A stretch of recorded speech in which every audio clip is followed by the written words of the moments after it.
When every neighbour builds higher, when the world rewards reinvention, when oil money offers the chance to erase everything and start fresh. What does it cost a country to stay the same? What does it take to look at all of that and say no? Oman said no. It said no to glass towers that would block the view of its mountains. No to artificial islands that would reshape a coastline older than recorded history.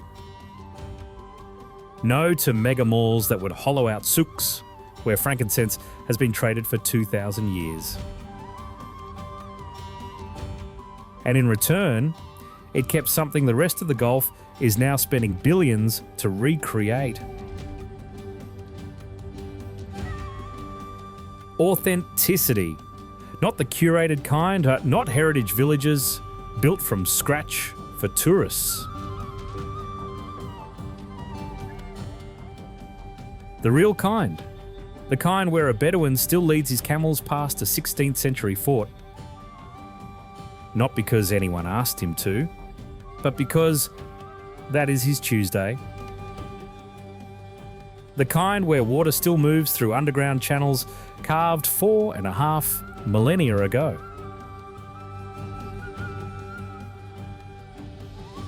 Where a monsoon still turns a desert green every June. Where a mosque glows white against dark mountains. Built not to compete with anyone, but to honour what was already believed. This video is not about the things Oman built, it is about the thing Oman refused to destroy. And that question, what does it cost a country to stay the same, will follow you through every frame.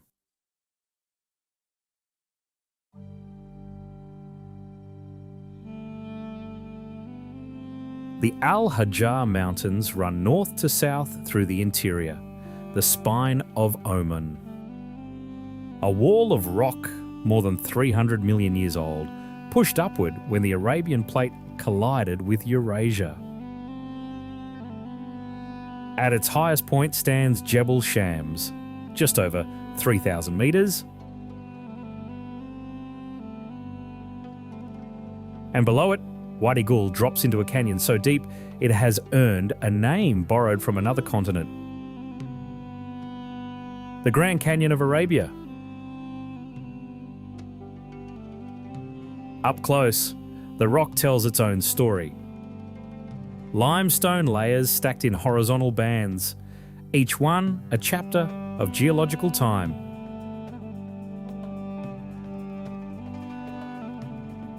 Ancient seabeds compressed into stone, then lifted thousands of metres above sea level. At sunrise, the canyon walls glow orange. By midday, they bleach to white. At sunset, they burn crimson, the same rock reshaped by light every few hours. And yet, people chose to live here. On the souqs Plateau, more than 2,000 metres above sea level, villages cling to cliff edges as if placed there by hand. Terraced farms carved into rock face. Rose gardens growing at altitude where nothing should bloom. These settlements existed long before any road reached them.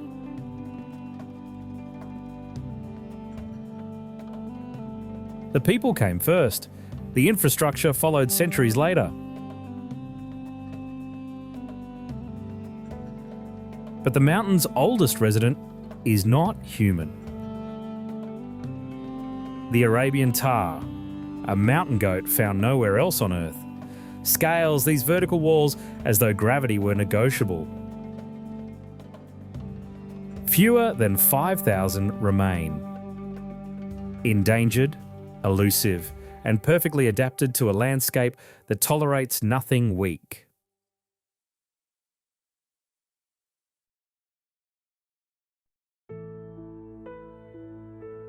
South of the mountains, the rock gives way to sand. The Rub al-Khali, the empty quarter. The largest continuous sand desert on Earth. 650,000 square kilometres shared between 4 nations. But Oman holds the wildest edge. The part least mapped, least crossed, least known.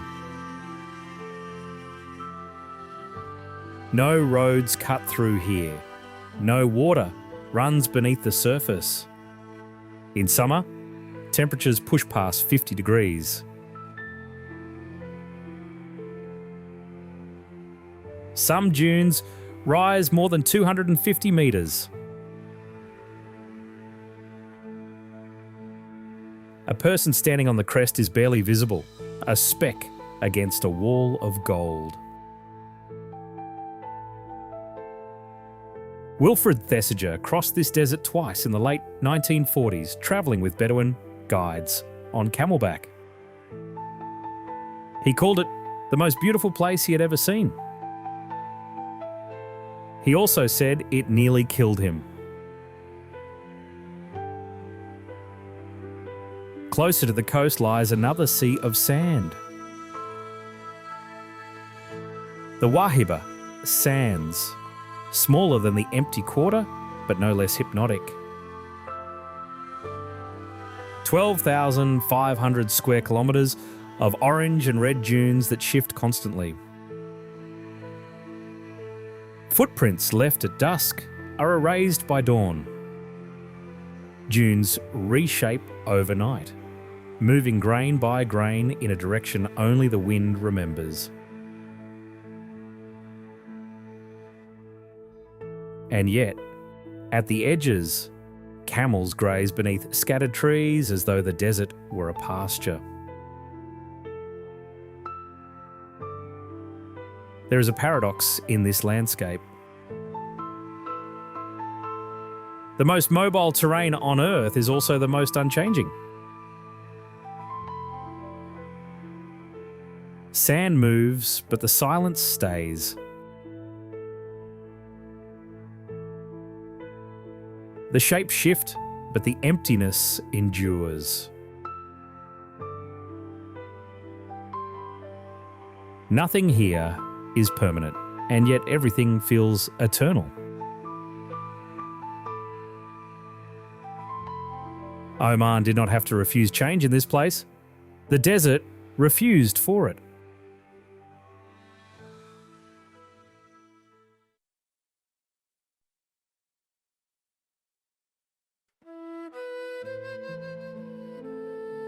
Between the mountains and the desert, a corridor of stone runs for barely 40 kilometres. Nizwa to Bahla. More than 500 years of fortification packed into a single stretch of road. Oman has over 500 castles and forts.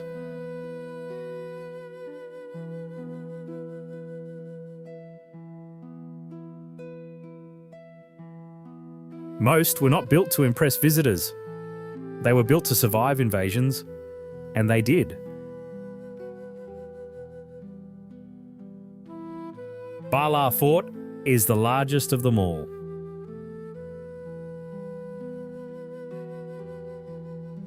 A UNESCO World Heritage Site constructed between the 12th and 15th centuries by the Banu Nebhan tribe.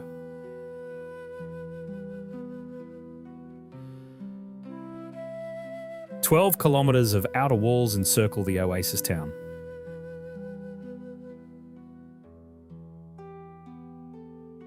The materials are simple: mud brick, stone and timber, repaired century after century using the same methods, the same earth. Nothing was modernised, nothing needed to be. Jabreen Castle, a few kilometres away, served a different purpose.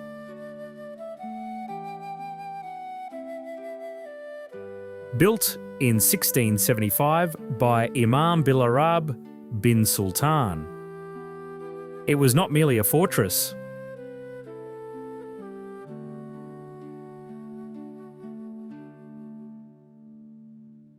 It was a centre of learning.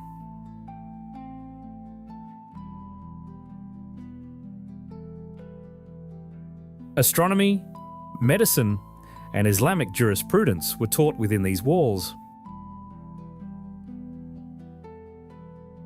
The ceilings are painted with intricate geometric patterns, carved wood frames, latticed windows. A fortress that doubled as a university, and the evidence still hangs above your head. Further along the corridor, the villages of Muscat, Al-Muz, and Al-Hamra stand as monuments to a quieter kind of endurance. Mud brick walls crumble but hold their shape.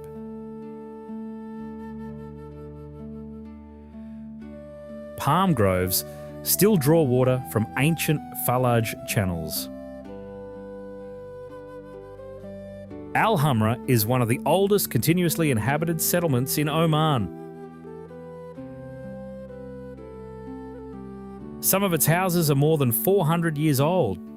The roofs have caved in places, but the foundations remain.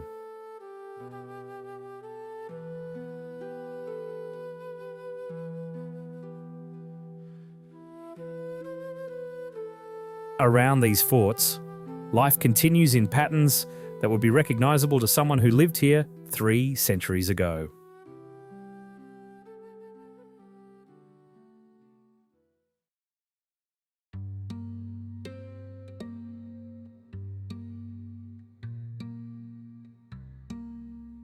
If the forts protected the body, something else was needed for the soul.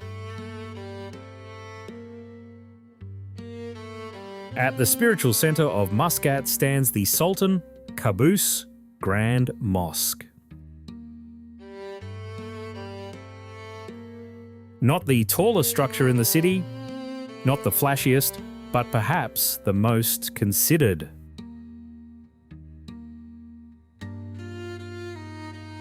Commissioned by Sultan Qaboos bin Said in 1992 and completed 9 years later.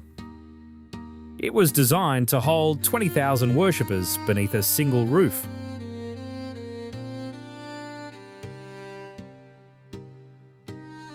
The corridors alone tell the story.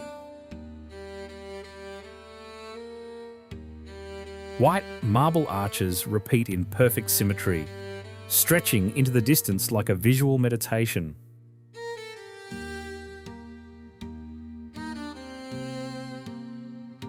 Indian sandstone lines the exterior. Italian marble covers the floors. Every surface was sourced with purpose, chosen not for cost but for meaning.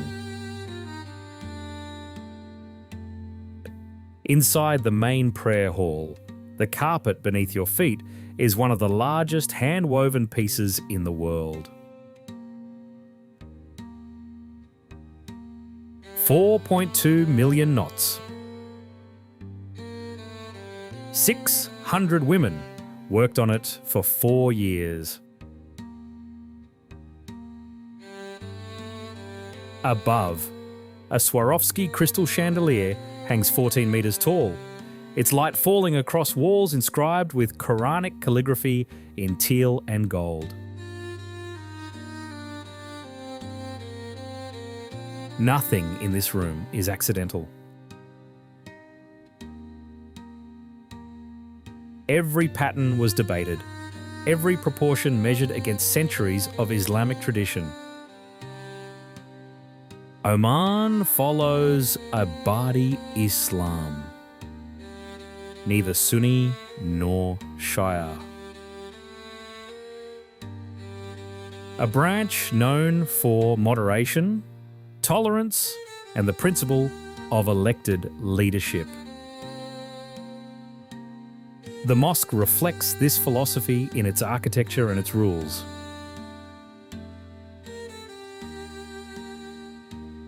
Its doors are open to non-Muslims. Its gardens welcome anyone who walks through the gate.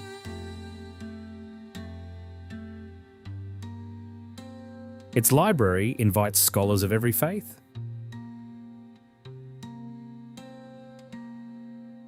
In a region often defined by division, this building offers a quiet counter-argument.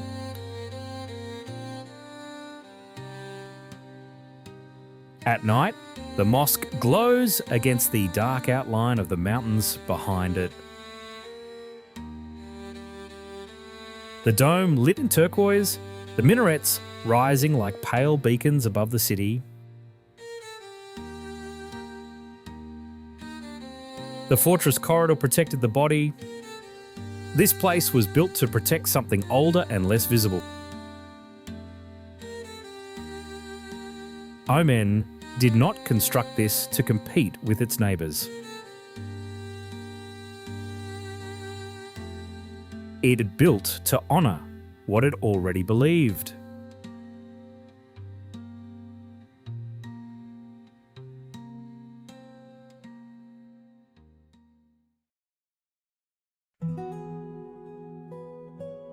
In a land defined by dryness, water hides. Wadi Shab cuts through limestone canyon walls, its pools fed by underground springs that surface without warning. The colour is almost unreal emerald and aquamarine, shifting with the angle of light. Hikers follow narrow paths along the water's edge.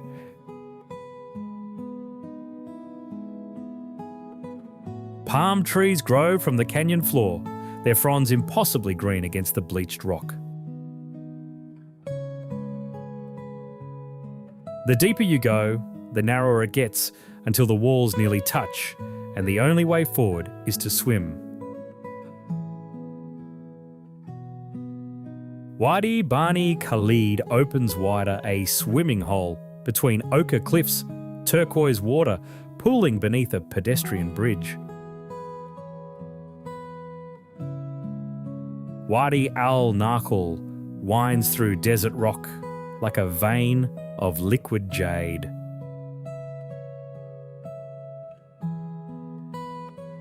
And then Bimar Sinkhole, a perfect circle of the turquoise where groundwater dissolved the limestone from below until the surface collapsed.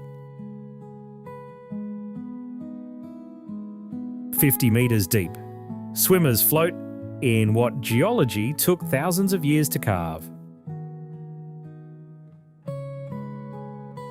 And sometimes the desert remembers what it used to be. Marine fossils still surface in these canyon walls, proof that this rock once lay beneath a shallow sea. Flash floods pour through canyons without warning, creating waterfalls that thunder into muddy pools below. For a few hours, the wadi roars with a force that reshapes the rock. Then silence returns, the walls dry.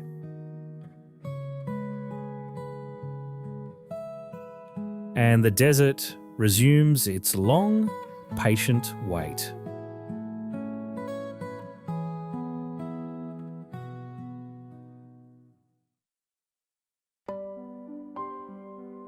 Sur. For centuries, this port city built the dhows that carried Oman's traders across the Indian Ocean to East Africa, to India, to the Spice Islands.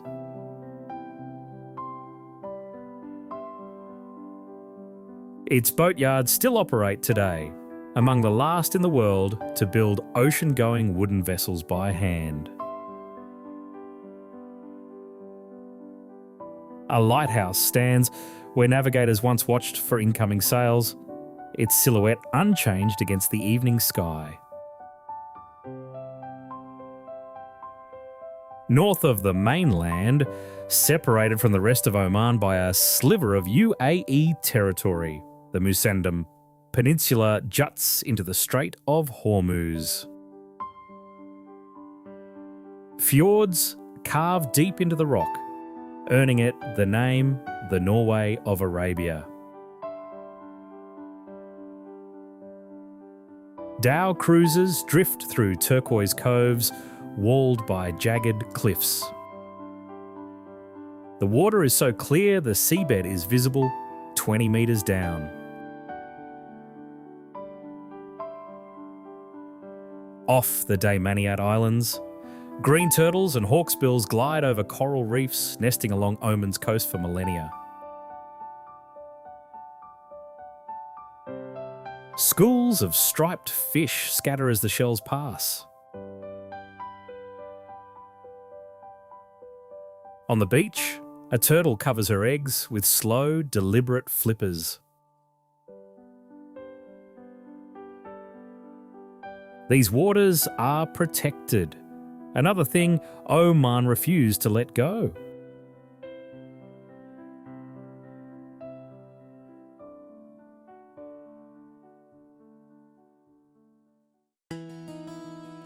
Drive south from the interior.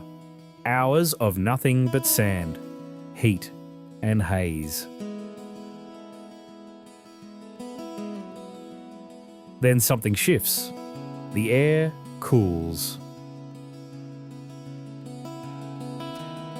Clouds gather low against the mountains, and suddenly green.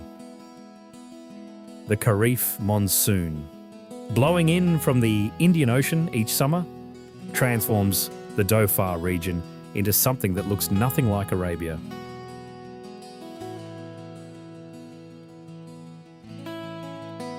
Rolling hills, mist hanging over mountain peaks.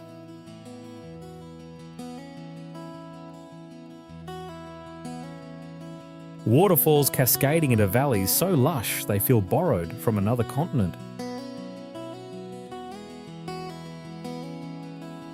Ain Darbat, a turquoise river, winds through a valley so green it could pass for Southeast Asia. Tiered waterfalls spill over cliff faces shrouded in cloud.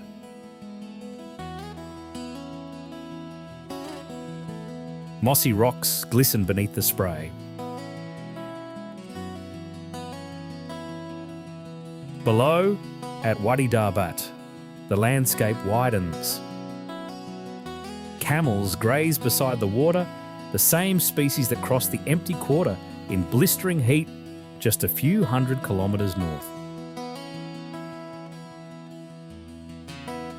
Here, they stand in green fields.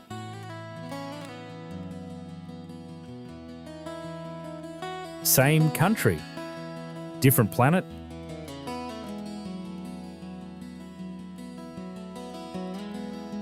Jabal Samhan rises above it all. Limestone escarpments drop into canyons, their edges sharp as broken plates.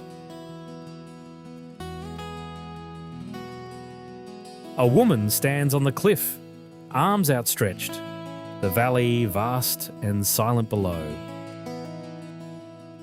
Hidden among the ridges, natural pools of turquoise water, fed by springs that surface only where the rock allows. Along the coast, Mugsail Beach, white sand where desert mountains plunge directly into the Arabian Sea. At Khor Rori, stone walls emerge from the hillside above a turquoise lagoon. Sumhuram, an ancient port city, now UNESCO listed, where frankincense was loaded onto ships bound for Rome, Egypt and Mesopotamia. 3,000 years ago, this coast was one of the most coveted trade routes on Earth. The resin still grows in the hills above, harvested by the same methods from the same trees. Sunset on Salalah beach, a solitary figure stands at the water's edge as the sky turns from blue to amber. Camels walk the shoreline where the desert dissolves into the Indian Ocean. Salalah is the proof that Oman is not one landscape, but many, and that each one refuses to be reduced to a single story.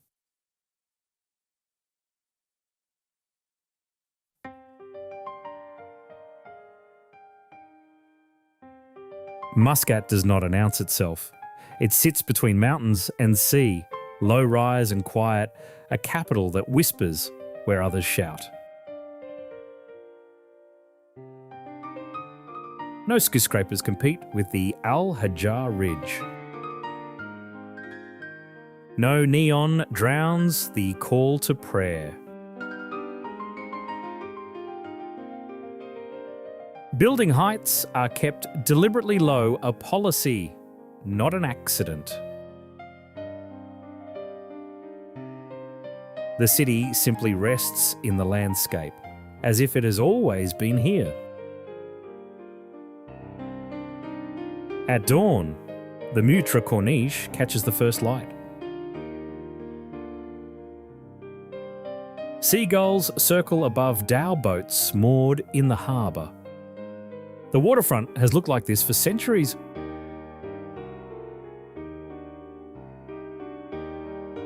Behind it, Mutra Souk unfolds narrow alleys lined with silver, frankincense and hand-woven textiles. A woman examines a khanjar dagger beneath hanging lamps. The market does not perform tradition for tourists. It simply continues it. Al-Alam Palace. Gold and blue pillars against white marble, flanked by Portuguese-built forts reclaimed long ago.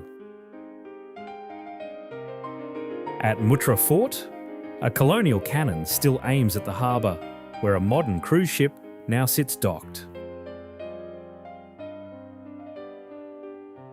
The Royal Opera House rises in white arches behind a garden of flowering trees. Old and new, side by side, neither apologising for the other. A traveller walks through marble corridors, then steps into a dusty neighbourhood where the paint is peeling and the light is sharp. The contrast is not jarring, it is Muscat. Kurum Park sits green and still within the city grid. In the harbour, a white yacht floats beside a traditional wooden boat, a historic fort rising behind them both.